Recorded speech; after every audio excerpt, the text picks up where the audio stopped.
स्वर्गीय संतोष देशमुख यांच्या हत्येच्या निषेधार्थ आज जालन्यात देखील जनआक्रोश मोर्चाचं आयोजन करण्यात आलेलं आहे। संतोष देशमुख यांचे बंधू धनंजय देशमुख या ठिकाणी देखील दाखल झालेले आहेत। काल महिना पूर्ण झाला, अजूनही काही आरोपी अटक झालेले नाहीत। जो आरोपी या गुन्ह्यामध्ये आहे आणि तो फरार आहे, त्याची पार्श्वभूमी बघितली तर त्याच्यावर गंभीर स्वरूपाचे पहिले पण गुन्हे आहेत आणि तो 1.5 वर्षापासून फरार आहे। हा जो आरोपी आहे कृष्णा आंधळे, हा मागच्या 1.5 वर्षापासून फरार आहे एका गंभीर गुन्ह्यामध्ये। त्याच्यावर खूप जास्त गंभीर प्रकारचे गुन्हे आहेत। तो अगोदर पण फरार होता आणि ह्या पण गुन्ह्यात फरार आहे। तर त्याला लवकरात लवकर अटक करून कार्यवाही योग्य दिशेने करावी आणि त्यांना शिक्षा होईल असं सगळं काम करावं अशी आमची अपेक्षा आहे। पण काही मधल्या काळात काही वाक्य येतात, काही आंदोलकांची येतात, काही राजकारण्यांची येत आहेत, आरोप प्रत्यारोप होत आहेत, याकडे कसं बघता तुम्ही? जे ते आपली आपली बाजू मांडत आहे प्रत्येकजण, पण मी ठामपणे तुम्हाला सांगतो, किती वेळेस पण म्हणजे रोज पण तेच सांगतोय, जे न्यायाच्या भूमिकेत देशमुख कुटुंबियासोबत आहेत त्यांनी प्रामाणिकपणे न्यायाच्या भूमिकेतच आहेत। ते कुठंही अविचारी नाहीत। सगळ्यांना एकमेकांना विचारात घेऊन न्याय कसा भेटेल आणि ही सगळी गुन्हेगारी मोडीत कशी निघेल यासाठी सगळे प्रयत्न करतायत।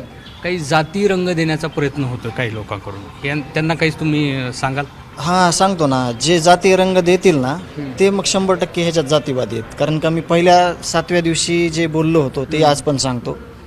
माझे भाऊ ज्या दलित बांधवाला वाचवायला गेले, म्हणजे तो दलित बांधव होता, मी परत रिपीट खूप दिवसानं करतोय आता, मी मागच्या 22 वर्षापासून ज्या शेतातलं धान्य खातोय तो माझा शेतकरी जो आहे बटाईदार, तो वंजारी समाजाचा आहे। मग देशमुख कुटुंबी किंवा त्यांना समर्थन करणारे कोणी जातीवादी नाहीत, हे मी ठामपणे सांगतो। पण जर कुणाला वाटत असेल ही जातीवादी आहेत तर ते स्वतः त्यांनीच तपासून घ्यावं की जातीवादी कोण आहे।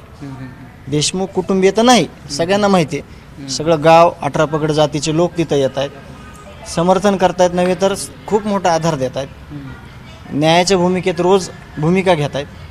त्याच्यामुळं हे सगळं स्पष्ट झालेलं आहे की ह्यात जातीवादी जर कोणी वागत असेल तर त्यांनी ती चूक करू नये।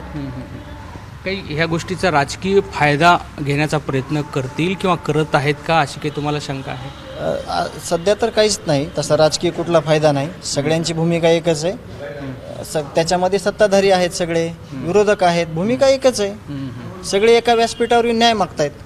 त्याच्यामुळं आपल्याला त्यांच्याकडून जी अपेक्षा आहे की आम्हाला न्यायाच्या भूमिकेत तुम्ही असावे, तीच भूमिका त्यांची आहे। त्याच्यामुळं तसं काही विषय नाही। मुख्यमंत्र्यांशी भेटताना त्यांनी काय तुम्हाला उत्तर दिलं, ते काय बोलले तुम्हाला? त्यांनी आश्वासन दिलं होतं अधिवेशनामध्ये आणि तसंच आम्हाला एकदम चांगल्या पद्धतीनं आमचं सगळं समजून घेऊन त्यांनी आम्हाला आश्वासन दिलं। एक जवळपास 50 मिनिटाचा वेळ त्यांनी आम्हाला देशमुख कुटुंबाला दिला होता।